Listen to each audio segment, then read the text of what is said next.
जय जगन्नाथ सांग माने चलतु welcome to channel to my blog. चलतु आज लंच ब्लॉग टी आपण मान सहित शेयर कर दो ना ना सी को मत लाइक दौरान 4टा 5टा 2टा 3टा एमती लाइक कहीं मत तो कहीं भी लाइक मुझे समस्त पेज लाइक दौर कि मत किए लाइक दौना और छाड़ आज ये उषुना भात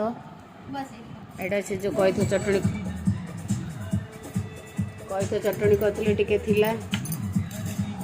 कलरा 2टा गोटा भजा है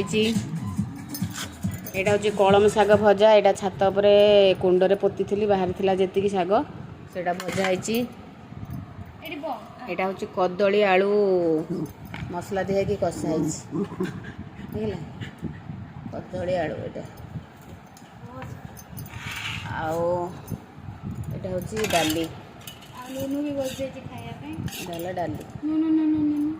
तो ये है आमर लंच ब्लॉग आशा करुँच मोर लंच ब्लॉग टी आपण मानक भल लगे लाइक शेयर कमेंट निश्चित करेंगे पेज रे नुआ थे मत टे फॉलो करूँ और ढेर सारा लाइक दिंतु प्लीज।